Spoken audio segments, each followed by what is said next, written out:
السلام علیکم ورحمۃ اللہ وبرکاتہ۔ پچھلی ایپیسوڈ میں ہم نے سنا کہ سلطان ایوبی پریشانی کے عالم میں تھے اور اپنے مشیروں کے ساتھ موجود تھا۔ اس کی پریشانی کی وجہ اس پر لگایا گیا الزام اور دھمکی تھی جو خلیفہ کی طرف سے قاصد کے ذریعے آیا تھا۔ اتنے میں دربان گشتی سنتریوں کی آمد کی خبر لے کر آیا اور انہوں نے گزشتہ دن کا واقعہ سنایا اور سوڈانی حبشیوں کی لاشیں دکھائیں جن سے سلطان ایوبی کی پریشانی کچھ کم ہوئی تھی۔ سلطان ان لاشوں کو لیے خلیفہ کے دربار کی طرف چل پڑا اور سلطان کو سوڈانیوں کے میلے اور اس کے متعلق کچھ حیران کر دینے والے حقائق سامنے آئے۔ دوسری طرف رجب اپنے سپاہیوں کو بار بار ڈرا دھمکا کر یہ پوچھنے میں لگا تھا کہ کسی نے تو اغوا میں مدد کی ہے۔ تو اچانک سپاہی نے سلطان ایوبی کے آنے کی خبر دی اور سلطان ایوبی اپنے ساتھ وہ لاشیں بھی لے گیا تھا اور اپنے اوپر لگائے گئے گھٹیا الزام کو غلط ثابت کیا۔ خلیفہ نے سلطان کو سارا واقعہ بتایا اور نہ صرف اس کے فوجی دستے میں رد و بدل کی بلکہ خلیفہ کو یہ یقین بھی دلایا کہ وہ لڑکی کو زندہ یا مردہ آزاد کرانے کی کوشش کرے گا۔ اور جاتے جاتے ایک اہم اقتدام رجب کے تبادلے کی صورت میں کیا۔ اب آگے ارارا کو گھوڑے پر ڈالے ہوئے جب وہ حبشی اتنی دور نکل گئے جہاں انہیں تعاقب کا خطرہ نہ رہا تو انہوں نے گھوڑے روک لیے۔ لڑکی ایک بار پھر آزاد ہونے کو تڑپنے لگی۔ حبشیوں نے اسے کہا کہ اس کا تڑپنا بیکار ہے، اب اگر وہ اسے آزاد بھی کر دیں تو وہ اس ریگستان سے زندہ نہیں نکل سکے گی۔ انہوں نے یہ بھی کہا کہ وہ اسے بے آبرو نہیں کرنا چاہتے، اگر ان کی نیت ایسی ہوتی تو وہ اس کے ساتھ وحشیوں جیسا سلوک کر چکے ہوتے۔ ارارا حیران تھی کہ انہوں نے اسے چھیڑا تک نہیں تھا۔ انہیں تو جیسے احساس ہی نہیں تھا کہ اتنی دلکش لڑکی ان کے رحم و کرم پر ہے۔ ان میں سے ایک نوجوان نے جو مارا جا چکا تھا مرنے سے پہلے اس کے سامنے گھٹنوں کے بل بیٹھ کر التجا کی تھی کہ وہ تڑپ تڑپ کر اپنے آپ کو اذیت میں نہ ڈالے۔ ارارا نے ان سے پوچھا کہ اسے کہاں لے جایا جا رہا ہے تو اسے جواب دیا گیا کہ وہ اسے آسمان کے دیوتا کی ملکہ بنانے کے لیے لے جا رہے ہیں۔ انہوں نے لڑکی کی آنکھوں پر پٹی باندھی اور اٹھا کر گھوڑے پر بٹھا دیا۔ اس نے آزاد ہونے کی کوشش ترک کر دی تھی۔ اس نے دیکھ لیا تھا کہ یہ کوشش بے سود ہے۔ گھوڑے چل پڑے اور ارارا ایک حبشی کے آگے گھوڑے پر بیٹھی ہچکولے کھاتی رہی۔ ایک جگہ رک کر اس کے منہ میں پانی ڈالا گیا اور گھوڑے چل پڑے۔ بہت دیر بعد ارارا نے محسوس کیا کہ رات ہو گئی ہے۔ گھوڑے رک گئے۔ اس وقت تک اس نازک لڑکی کا جسم مسلسل گھڑ سواری سے ٹوٹ چکا تھا۔ وحشت سے اس کا دماغ بیکار ہو گیا تھا۔ اسے گھوڑے رکتے ہی اپنے ارد گرد 3-4 مردوں اور 3-4 عورتوں کی ملی جلی آوازیں سنائی دینے لگی۔ یہ زبان اس کی سمجھ سے بالا تر تھی۔ یہی حبشی راستے میں اس کے ساتھ عربی زبان میں باتیں کر رہے تھے۔ ان کا لہجہ عربی نہیں تھا۔ ابھی اس کی آنکھوں سے پٹی نہیں کھولی گئی تھی۔ اس کی تو جیسے زبان بھی بند ہو گئی تھی۔ اسے کسی نے اٹھا کر کسی نرم چیز پر بٹھا دیا۔ یہ پالکی تھی۔ پالکی اوپر کو اٹھی اور اس کا ایک اور سفر شروع ہو گیا۔ اس کے ساتھ ہی دف کی ہلکی ہلکی گونجدار تھاپ سنائی دینے لگی اور عورتیں گانے لگی۔ اس گانے کے الفاظ تو وہ نہ سمجھ سکی تھی۔ اس کی لے میں جادو کا اثر تھا۔ یہ اثر ایسا تھا جس نے ارارا کے خوف میں اضافہ کر دیا تھا، لیکن اس خوف میں ایسا تاثر بھی پیدا ہونے لگا جیسے اس پر نشہ یا خمار طاری ہو رہا ہے۔ رات کی خنکی خمار میں لذت سی پیدا کر رہی تھی۔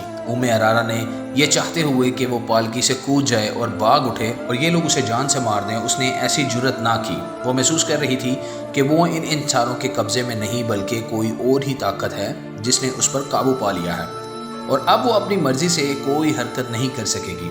وہ محسوس کرنے لگی کہ پالکی بردار سیڑھیاں چڑھ رہے تھے۔ وہ چڑھتے گئے۔ کم و بیش 30 سیڑھیاں چڑھ کر وہ ہموار چلنے لگے اور چند قدم چل کر رک گئے۔ پالکی زمین پر رکھ دی گئی۔ ارارا کی آنکھوں سے پٹی کھول کر کسی نے اس کی آنکھوں پر ہاتھ رکھ لیے۔ تھوڑی دیر بعد ان ہاتھوں کی انگلیاں کھلنے لگیں اور لڑکی کو روشنیاں دکھائی دینے لگی۔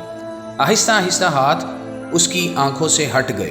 وہ ایک ایسی عمارت میں کھڑی تھی جو ہزاروں سال پرانی نظر آتی تھی۔ گول ستون اوپر تک چلے گئے تھے۔ ایک وسیع ہال تھا جس پر فرش روشنیوں میں چمک رہا تھا۔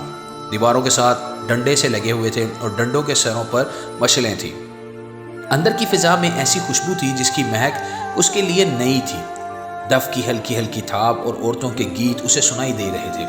یہ تھاپ اور یہ لے ہال میں ایسی گونج پیدا کر رہی تھی جس میں خواب کا تاثر تھا۔ اس نے سامنے دیکھا ایک چبوترا تھا جس میں 8-10 سیڑھیاں تھیں۔ چبوترے پر پتھر کے بت کا ایک منہ اور سر تھا۔ اس کی ٹھوڑی کے نیچے تھوڑی سی گردن تھی، تھوڑی سے ماتھا تک۔ یہ پتھر کا چہرہ قد آور انسان سے بھی 1.5-2 فٹ اونچا تھا۔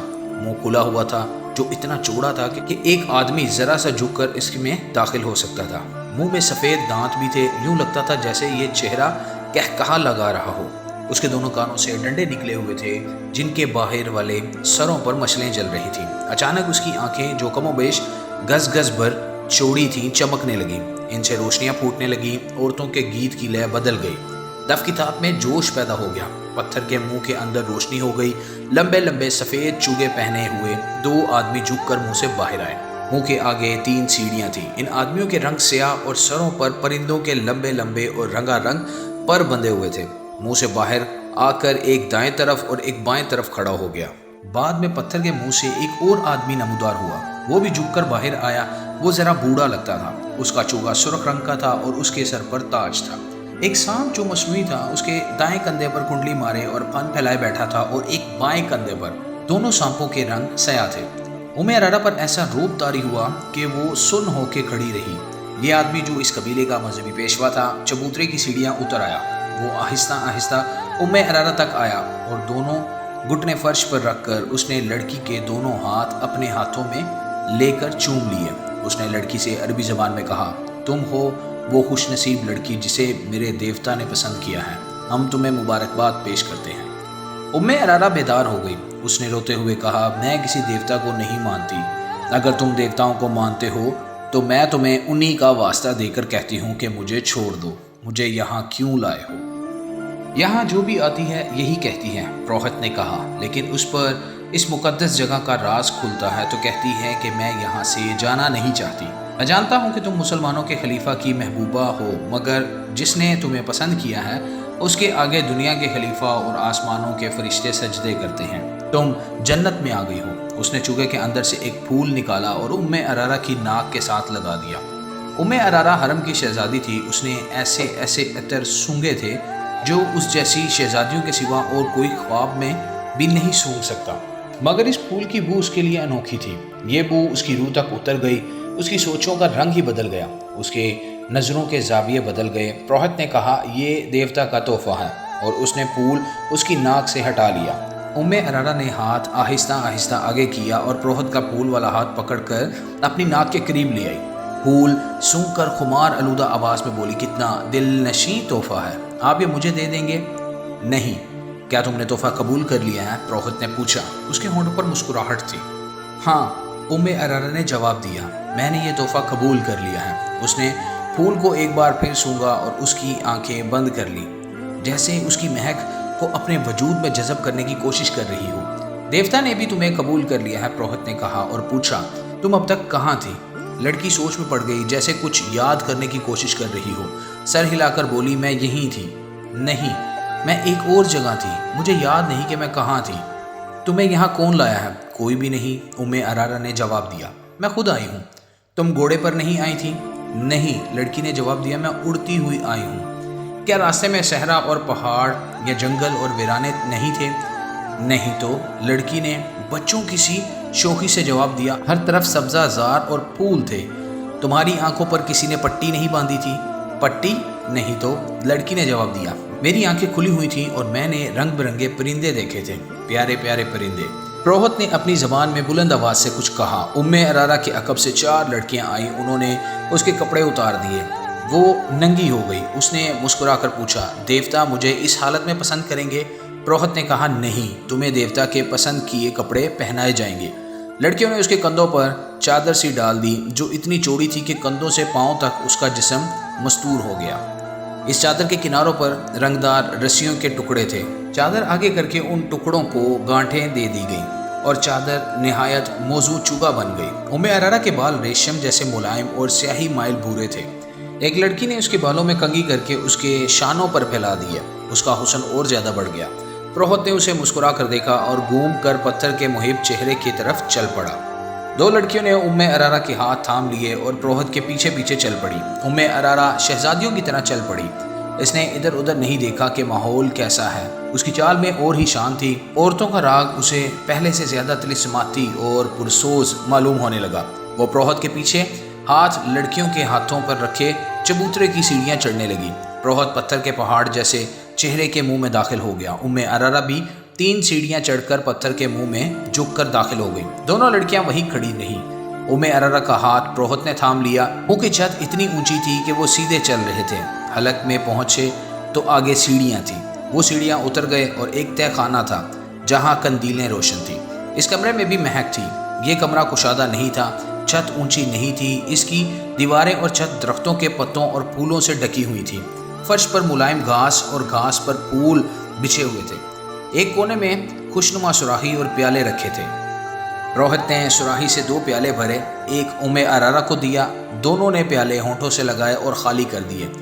देवता कब आएगा? उम्मे अरारा ने पूछा। तुमने अभी उसे पहचाना नहीं, रोहित ने कहा। तुम्हारे सामने कौन खड़ा है? उम्मे अरारा उसके पाँव में बैठ गई और बोली, हाँ, मैंने पहचान लिया है। तुम वो नहीं हो जिसे मैंने ऊपर देखा था। तुमने मुझे कबूल कर लिया? हाँ, रोहित ने कहा, आज से तुम मेरी दुल्हन हो। मैं आपको और कुछ नहीं बता सकता। मेरे बाप ने मुझे बताया था कि प्रोहत लड़की को फूल सुंघाता है, जिसकी खुशबू से लड़की के जहन से निकल जाता है कि वो क्या थी, कहाँ से आई है और किस तरह लाई गई है।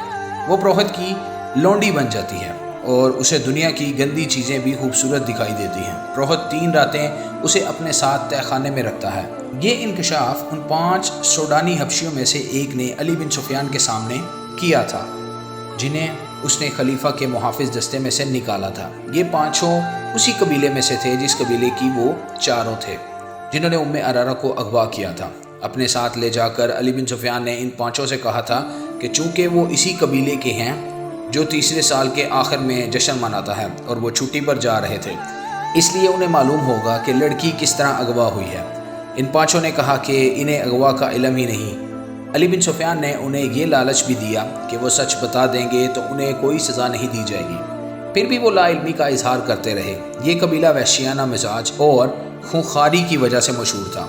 इन्हें सज़ा का ज़रा भी डर ना था। 5 बहुत दलेरी से इनकार कर रहे थे। आखिर अली बिन सुफियान को वो तरीका आजमाना पड़े जो पत्थर को भी पिघला देते हैं। 5 को अलग अलग करके अली बिन सुफियान उन्हें इस जगह ले गया जहाँ चीखें और आहो बका कोई नहीं सुनता। मुसलसल अजियत और तशद्दुद से कोई मुलजिम मर जाए तो किसी को परवाह नहीं होती थी। ये 5 सूडानी बड़े ही सख्त जान मालूम होते थे।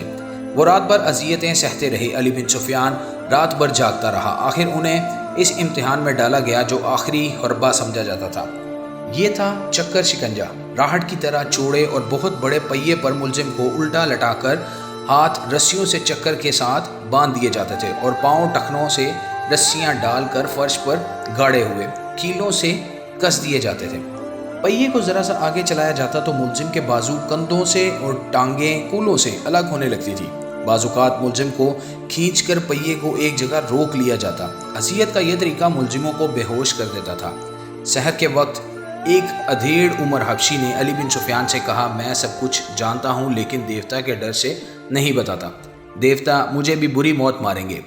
क्या इससे बढ़कर कोई बुरी मौत हो सकती है जो मैं तुम्हें दे रहा हूँ? अली बिन सुफियान ने कहा, अगर तुम्हारे देवता सच्चे होते तो वो तुम्हें इस शिकंजे से निकाल न लेते। तुम अगर मरने से डरते हो तो मौत यहाँ भी मौजूद है। तुम बात करो, मेरे हाथ में एक ऐसा देवता है जो तुम्हें तुम्हारे देवता से बचा लेगा। यह सूडानी हबशी कई बार बेहोश हो चुका था।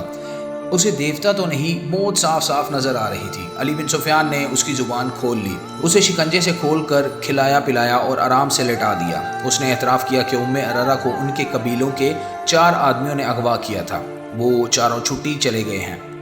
उन्होंने अगवा की रात और वक्त बता दिया था। ये 5 हबशी जो अली बिन सुफियान के कब्जे में थे उस रात पहरे पर थे। अगवा करने वालों में से 2 को अंदर आना था। उन्हें बड़े दरवाजे से दाखिल करने का इंतज़ाम उन्होंने ही किया था और उन्हें अगवा और फरार में पूरी मदद दी थी। उस हबशी ने बताया कि इस लड़की को देवता की कुर्बान गाह पर कुर्बान किया जाएगा। हर 3 साल बाद इनका कबीला 4 रोज़ा जश्न मनाता है, लेकिन लड़की अपने कबीले की नहीं होती। शर्त यह है कि लड़की गैर मुल्की हो, सफ़ेद रंग की हो, ऊंचे दर्जे के ख़ानदान की हो और इतनी खूबसूरत हो कि लोग देखकर ठिठक जाएं। तो इसका मतलब ये है कि हर 3 साल बाद तुम्हारा कबीला बाहर से एक खूबसूरत लड़की अगवा करके लाता है। अली बिन सुफियान ने पूछा, नहीं, ये गलत है। सूडानी हबशी ने जवाब दिया, 3 साल बाद सिर्फ मेला लगता है, लेकिन लड़की की कुर्बानी 5 मीलों के बाद यानी हर 15 साल बाद दी जाती है। मशहूर यही है कि हर 3 साल बाद लड़की कुर्बान की जाती है। اس نے اپنے باپ کے حوالے سے وہ جگہ بتائی جہاں قربانی دی جاتی تھی۔ پروہت کو وہ دیوتا کا بیٹا کہتا تھا جہاں میلہ لگتا تھا۔ اس سے 1.5 میل جتنی دور ایک پہاڑی علاقہ تھا جہاں جنگل بھی تھا۔ یہ علاقہ زیادہ وسیع اور عریض نہیں تھا۔ اس کے متعلق مشہور تھا کہ وہاں دیوتا رہتے ہیں اور ان کی خدمت کے لیے جن اور پریاں بھی رہتی ہیں۔ لوگ اس لیے یہ باتیں مانتے تھے کہ ہر طرف صحرا اور اس میں جزیرے کی طرح کچھ علاقے پہاڑی اور سرسبز تھا جو قدرت کا ایک عجوبہ تھا۔ یہ دیوتاؤں کا مسکن ہی ہو سکتا ہے۔ اس علاقے میں فرعونوں کے وقتوں کے کھنڈر تھے۔ وہاں ایک جھیل بھی تھی جس میں چھوٹے مگرمچھ رہتے تھے۔ قبیلے کا کوئی آدمی سنگین جرم کرے تو اسے پروہت کے حوالے کر دیا جاتا تھا۔ پروہت اسے زندہ جھیل میں پھینک دیتا تھا جہاں مگرمچھ اسے کھا جاتے تھے۔ پروہت انہی کھنڈروں میں رہتا تھا۔ وہاں ایک بہت بڑا پتھر کا سر اور منہ تھا جس میں دیوتا رہتا ہے۔ ہر 15ویں سال کے آخری دنوں میں باہر سے ایک لڑکی اغوا کر کے لائی جاتی ہے جو پروہت کے حوالے کر دی جاتی تھی۔ پروہت لڑکی کو ایک پھول سونگھاتا تھا جس کی خوشبو سے لڑکی کے ذہن سے نکل جاتا تھا کہ وہ کیا تھی، کہاں سے آئی تھی اور اسے کون لایا تھا۔ اسے پھول میں کوئی نشہ آور بوٹی ڈالی جاتی ہے جس کے اثر سے وہ پروہت کو دیوتا اور اپنا خامن سمجھ لیتی ہے۔ اسے وہاں کی گندی چیزیں بھی خوبصورت دکھائی دیتی ہیں۔ لڑکی کی قربانی انہی کھنڈرات میں دی جاتی ہے۔